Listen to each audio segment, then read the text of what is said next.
Bonjour, bonsoir, Bandeko Balandia, www.voiceofcongo.net, toujours dans le cadre à quoi informer Bino, et la ligne Bino Ndeko Francos, naïe sous le émission Bino Bolinga Kamingi à Vok News, Vok News, alors Tokolo Belaming sur l'actualité politique, Tokolo Belaming et Zali sur Mazali Koleka na la muka lisusu parce que la muka na mikolo nde bango bazali kosimba vraiment actualité ya mboka tokolobela lettre oyo mwana mboka Mbusa Nyamwisi asilaki kotinda epa Moïse Katumbi wazali coordonnateur ya la muka pona koyebisa ye ete asili kozwa congé na la muka. Et Tokolobela appelle sous la deuxième partie émission Nabiso Tokolobela sur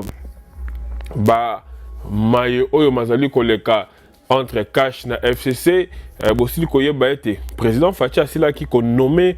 dernièrement Awa na Jekamine Asila qu'on nommé Papa Tungu Wakumwanda na Ninde Komutom ou UDPS comme directeur général il y a Jekamine. Mais depuis la nomination à Bango, Batomi Balwana, Basili Kokota en fonction T. Et l'autre Kozali Kofrene, et Zali ministre et portefeuille Oyo, Babengi, Vilmoleka, Oyo, il fallait signer une ordonnance pour permettre de Konabakota en fonction. Mais jusqu'aujourd'hui, nous avons Koloba, Asili Kosigné en côté. Batomi Baza Koloba que a signé en côté parce que Asila qui kozwa mitindo et pas ya bakondi baye ya FCC pona kosala yangote parce que business to sili koye ba ete FCC na cash bazali na kati ya mabundami na kati ya coalition na bango wana basile kosala pona ba poste ya gouvernorat ba poste na gouvernement et bazali pe kobunda pona ba poste misusu clé na kati ya ba compagnie minene ya mboka oyo e permetaka ex-président Kabila na tango azalaki a bimisaka mbongo pona kosala ba activité na ye o bazalaka kosala et le comme président Fachi komi ko pona bato na ye moko ka komi ko placer bango na place wana et komi ko créer mbutu ya ko sakanate donc wana ezali ba pomi bale to kolobela ma va to continuer na ba émission na biso na ko senga na ba oyo bayamba liboso bo s'abonner na chaîne YouTube na biso na Vok Info TV et bon fina cloche on a pas na cause ka émission na biso directement soki to balancer émission na YouTube to zali ko sala live pour na bozo ka ba notification na ba alerte que émission zali koleka pour bolandaka émission directement donc on zali ba titre actualité to kolobela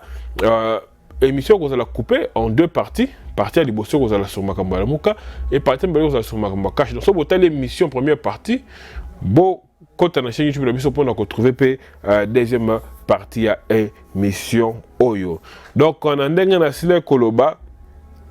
on a Bino Awa, Tokolobela Makambo ya Mbusa Nyamwisi. Bon, et bien, il y a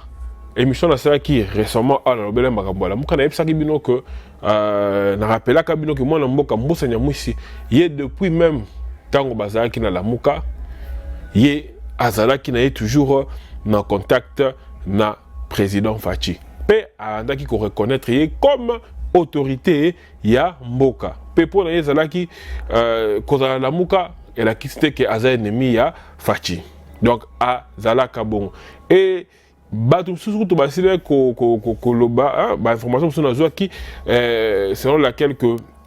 même na tango ya campagne ya président Fachi là komaka na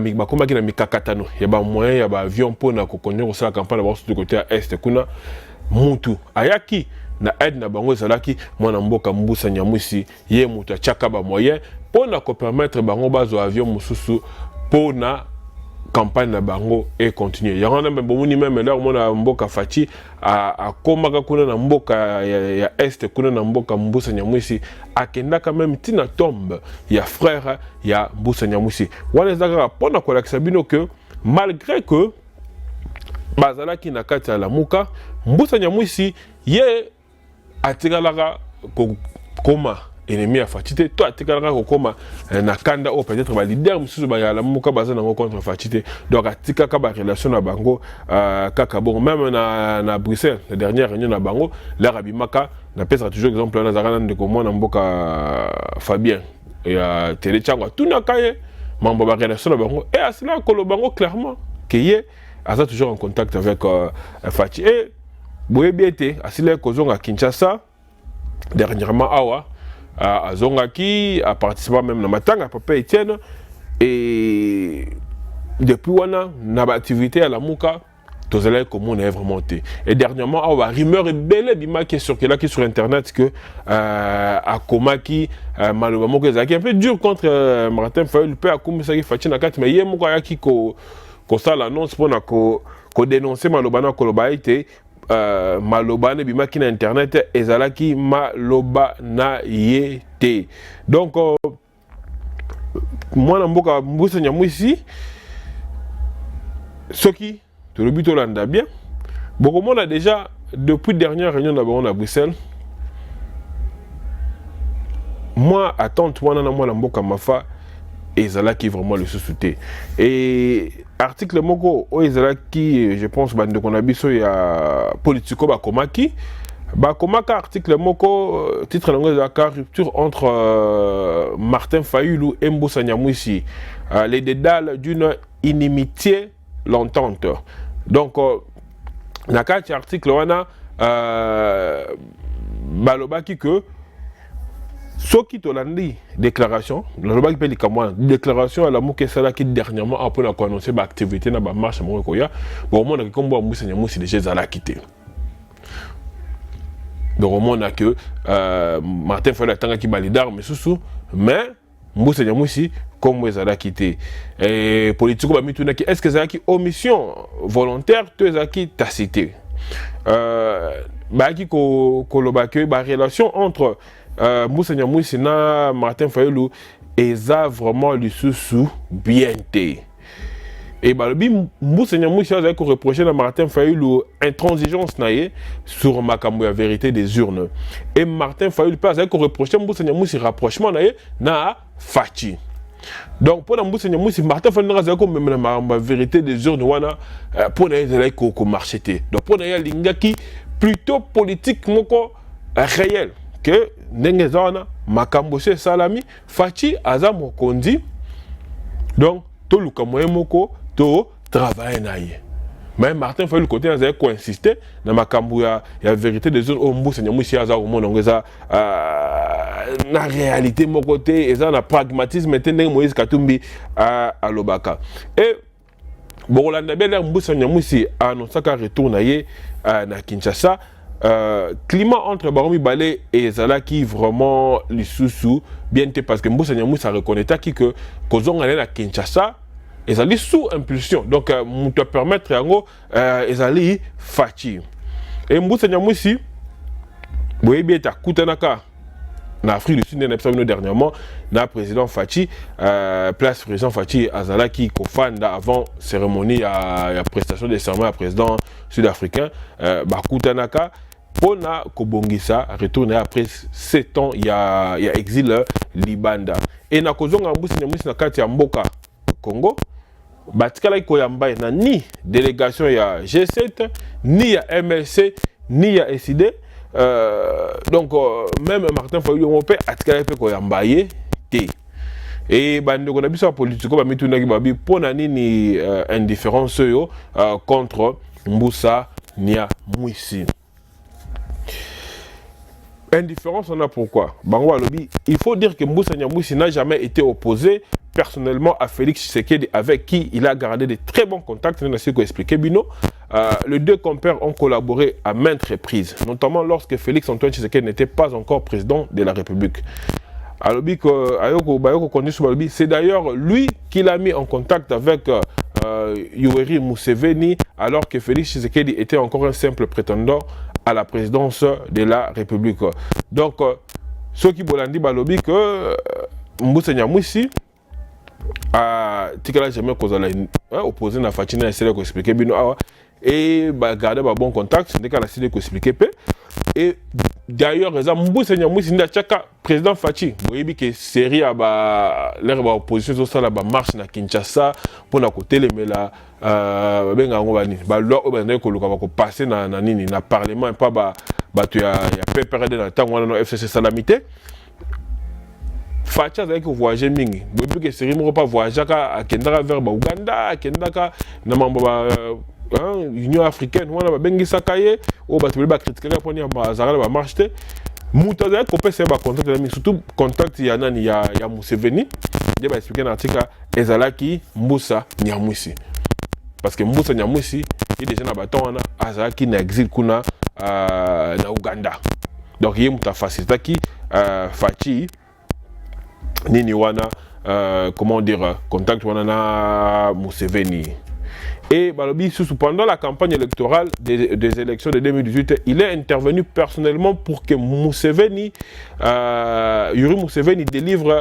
un focceur privé à Félix Tshisekedi afin de lui permettre de continuer sa campagne alors que Kash peinait à se déplacer dans les Grands Nord. Donc, Ndenge Pena expliqué Kibino Awa Balobi que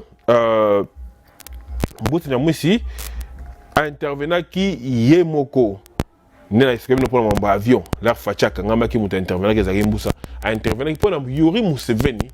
après ça avion na président Fachi na Vital Kamerhe va continuer campagne na bango parce que bazaki na ba difficulté. Donc ce que vous comprendre, vous avez que Mboussa zala na kati ya la muka na tangwana la muka ennemi na bango comme qui Fachi na mambo ba élection. Donc Mboussa qui vraiment challenge na bango bazaki vraiment recompter Chadari parce que ba Chadari a vraiment popularité mais Mboussa comme qui challenge na bango na tangwana ezalaki Fachi. Mboussa yo zana bato la muka zana bande ko la muka mais en même temps oza ko aider muto azali soi-disant challenger Nabino. Bon, mais quand on peut comprendre Ndenge Makamboza qui se déroule. Donc, à Bengi Museveni, à Ebisi Museveni qui est Ndenge Zawana, Master Nangawana, basé la difficulté, est-ce que moyen Zali, au titre de la bango avion. Et le président Museveni paie, à titre de bango Fokker, et Kei, et Zui, et des bango, va se déplacer pour la campagne na bango. Donc, ndenge na sida koloba yango wana pe article sili ko confirmer yango wana et balobi ke Nathan otoza koloba na dernière nouvelle Mboussa Nyamwisi aza logé na hôtel moko ya luxe ya makasi pena na Kinshasa nyonso wana mutaza ko supporter logement na ye ezali gouvernement ya Congo donc Fachi nous a supporté Nini logement naye en attente d'un poste ministériel ou d'un mandat dans une entreprise publique. Donc Aza Kozela, poste ministériel, to mandat mon entreprise publique. Babi. Mais la situation a déjà changé parce qu'à un article comment que depuis Kazongaki, article kokuta ni Martin Fayulu, mais il y a Martin Fayulu je pense hier, je pense que c'était hier. Pour la makambo ya santé ezali pour la mambo la muka ezali pour la mambo ya Ebola ezali koleka kuna kutana kina l'un de leader ya ba organisation ya santé et ya monde ya kutana kina bango na Martin Fayulu pour la makambo ya Ebola ezali koleka na nini na est. Donc article komaki et komaki Mboussa tikala kutana ni na Fayulu ni na Pierre Lumbi ni na Yves Baza Yiba. Donc déjà quelque part vous avez comme on a déjà awa position ya Mboussa Nyamwisi. Après tu as vu qu'on soit polémique au Bimaki na ba réseaux sociaux sur Makambu wana. Mais ndena sili koloba hier awa ye Mboussa Nyamwisi basila kokutana na directeur ya Organisation mondiale de la santé ye Mboussa Nyamwisi na Martin Fayulu pona kolobela maye mazali koleka surtout côté est kuna surtout makambo ya Ebola parce que ba bien été la muka bazaki quand même na bato belo bazaki ko soutenir bango na est boy bien été Mboussa Nyamwisi un grand leader côté wana et a une influence ya ko sensibiliser population parce que na est lo on yeza koleka bato kuna bazako ndimate ke Ebola eza kobomato ebola eza koexiste yango boza komona ba news parfois eza kobima awa bokomona bakei kuna bakambriole peut-être bayibi centre ya ebola moko to bake bapandi yango parce que baza na kondima wana te eza koexiste yango wana directeur de l'Organisation mondiale de la santé alingaki kokutana na bacadre surtout ya lamuka mpona koutiliser influence na bango mpona balobela na basympathisant na bango mpe bamobiliser basympathisant na bango sur makambo ya ebola. Et donc na kokutana wana abengisaki Martin Fayulu na Mbusa Nyamwisi et ba compte Twitter même ya lamuka et c'est là qui ko tweeter ba photo na babi na ko tweeter na Twitter ya photo mo ba c'est là ko makutuke honte à ceux qui ont fabriqué et diffusé des fake news et ba tiaki photo ya Fayulu na Mbusa Nyamwisi et si comme ba comment ki lamuka toujours fort mais 24 heures du temps après tu comme on a bisonyoso lettre ebimi lettre ebimi lettre wana ezaki lettre ya Mbusa Nyamwisi tindeli yango coordonnateur ya lamuka Moïse Katumbi pona kosenga congé na participation na ye na ba activité ya lamuka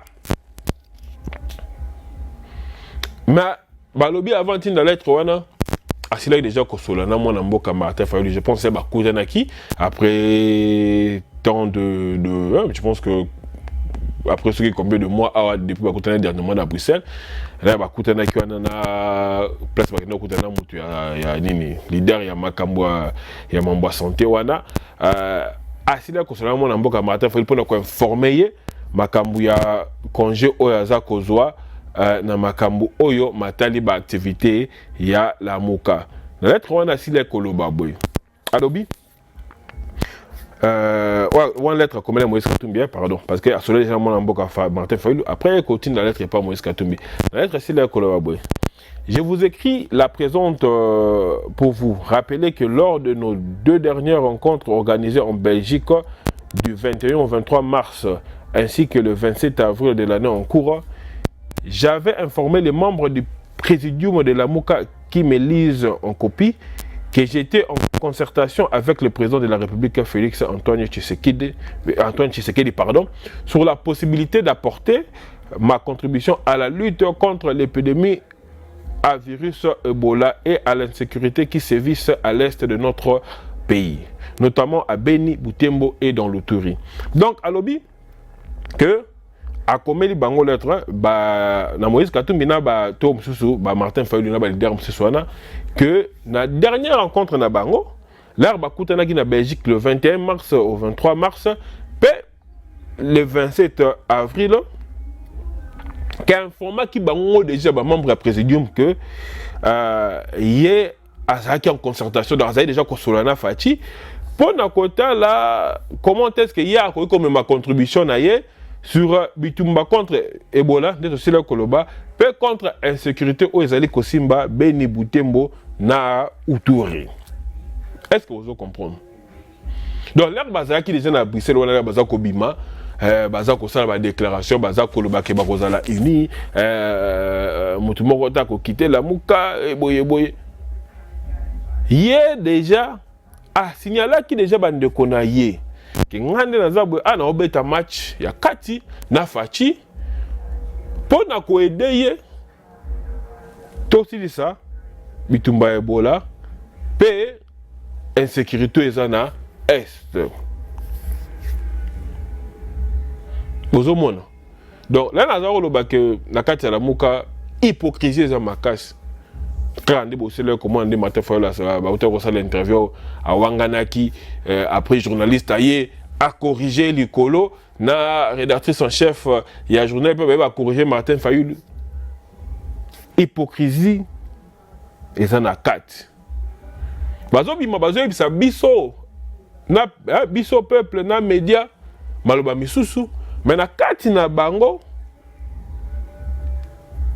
discours des amakasi unité bazolo ba unité eza vraiment té chacun azana ba intérêt naé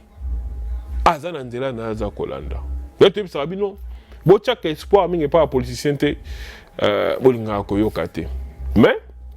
to continuer avec continuer la lettre lobby, j'ai l'appréhension que certains aspects de l'approche arrêtés en accord avec les autorités de la République pour combattre efficacement ces deux phénomènes pourraient ne pas rencontrer l'adhésion de tous les membres du présidium. Alors que aspect aspect mususu ya ndenge ya zolinga komemela combat na contre Ebola na insécurité et koki pe ko sepelisa ndenge ya moni impression na eza que ko sepelisa te nyonso te na kati ya présidium donc bato mingi te na kati wana bakoki ko ndima ndenge ya zomemela makambo la azolo babongo nga zomona directement peut-être Jean-Pierre Mbemba, Martin Fayulu, Adolphe Muzito. Nde bato oyo aza kolobo bakoko sepela te na rapprochement na Fachi na ndenge azo décider ko aider Fachi à sala mosala aza ko sala wana. Parce que Moïse Katumbi d'abord yebi binu so position na ndenge za na makambo ya ko aider gouvernement à sala malamu to yebi pe susu matungulu ye paza na ye modéré. Mais bateau baza pena radical za bateau na tangi wana Muzito, Jean-Pierre Mbemba na Martin Fayulu. Nde je pense bateau Moussa Nyamwisi azali koloba sur wana. Et à cet effet, je voudrais vous informer comme promis ma décision de suspendre à dater de ce jour ma participation aux activités de la MOUCA afin de consacrer mon entière disponibilité à la lutte contre les deux fléaux précipités. Donc alors le colo on a constaté que Batunyo sauté ba ko adhérer na vision na ko aider Fachi alinga informer la leader ya la MOUCA que azo suspendre participation na ba activité à la MOUCA pona azala vraiment concentré azala vraiment fully focus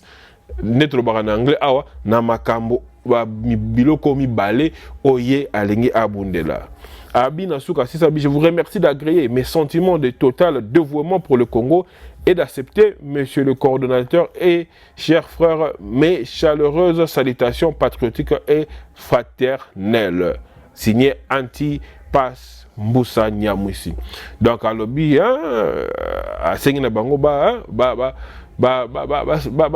yamba, dévouement naye, bolingo naye, wana, yakulo la pona Congo. Na ndenge ya malamu et apesi bango basalam. Donc wana ezali la raison Moussa Nyamwisi apesi. Mais est-ce que parce que tu politique ba le biso ba langage mususu mais na kuku basala makambo. Mais est-ce que ba raison personnelle vraiment ba raison oyo ya solo oyo sali que a quitté la MOUCA? Parce que même la MOUCA na Twitter na bango ba Twitter leur wana. Est-ce qu'on a raison à solo? To makambo misusu eza kobombana na sima ya makambo oyo. Wana tokoyeba te. Ye moko mwana mboka Moussa Nyamwisi seka zali nde ayebi yango. Et moi je dirais surtout que je ne pense pas que il est le dernier leader à quitter la MOUCA. Et je ne serais pas surpris à se retrouver dans le gouvernement Oyeobi Masika. Parce que dans l'Est, il y a des makamboza koleka ba krimeza koleka ba mobeza koleka. Mutoyo ayebi Est makasi koleka mbusa to ayebi ba groupe armé wana koleka mbusa Nyamwisi vraiment azate. Aza mutu moko aza expérimenté makasi na le territoire wana. Et je pense que na makamba gouvernement eza koleka awa bako pesa ye poste moko ce qui poste bako pesa responsabilité moko ya makasi pona ko permettre que makambo eza koleka na Est et si là. Mais à part lui, je pense que dans le jour à venir ici, il y aura aussi d'autres têtes qui vont quitter la navire à la MOUCA. Et na kobanga mingi ya kolo pona bandeko yo bazolanda ba leader wana parce que je ndenge na yebi ndenge makambo ekendaka surtout lobito landa ndenge dynamique ezalaki bazalaka bango nyoso ale bako salami na suka Martin Fayulu ko se retrouver moko. Et je pense que ceux qui te lobipé toi de la muka toujours risqué que bah monsieur ba quitter le navire et Martin Fayulu a se retrouvé sous Yemoko comme leader na kati ya la muka. Mais est-ce que à cause de la makoki on continue ko bunda combat o yazali ko luka comener parce que déjà na ba dire na tout le monde les gens ko évoluer na maloba na la vérité des urnes et comme que ba sokola ba institution pour na ko préparer ma ponami 2023 donc comme qu'on visait déjà ma ponami 2023 et ce qui bolandi ba sorti ba comme ko sala mi colonne Kinshasa ko mona ba mobilisation comme ko sala me belé na kombo ya SID ya ngomoko et c'est sur la mukate dernièrement bazaki na ngaba awa plein ya danger mais zalaki na kombo ya SID na Martin Fayulu ezaki la mukate donc Martin Fayulu a profité vraiment de la situation oyo et a commis ko installer ba base na ye pour à se préparer pour na 2023 et je pense que les leaders ont remarqué que c'est au ticket li mwana mboka oyo masolo ils ont risqué que na ba élection peut-être en 2023 à damé biso pe ba pion mais quelque part Jean-Pierre Mbemba nenga zawana aza pe danger te pour Martin Fayulu. Muto aza pe danger makasi pour Martin Fayulu des alliés Moïse Katumbi parce que Moïse Katumbi et loko esalaki que ba permettre à la candidate ba koki ko bongisa yango parce que ezaki makambo bazako landela wana ba condamnation oyo justice esili ko renverser et aza ici se poursuivre pour nangote donc na ba 2023 Moïse Katumbi a un problème te pour sa candidature na. Mais tandis que Jean-Pierre Mbemba et l'autre salaki que c'est nécessaire que a postulé te eza makambo oyo ya cour pénal et makambo na ti lelo eza na moto na ye et ko changer ka te pour déjà zalaka condamner nga zara pour na misusu. Donc Martin Fayulu azota la ngone labi Mbemba na ko supporter na ko soutenir ye parce que il y a ça danger te pour nga parce qu'il y a repostuler n'était donc ça peut être un intérêt à Mbemba soutenir ngai mais Katumbi azoya ko sala makambo na ye moko donc akoluka kasenga na bozo mona ba média oyo ba utiliser dans la campagne pour la casser Félix yango ba même média ba comme ko utiliser pour na ko discréditer Martin Fayulu pour la nini entre les katumbistes na ba fayulistes bazo talela déjà 2023 to bité ndenge ko suka makambo yango mais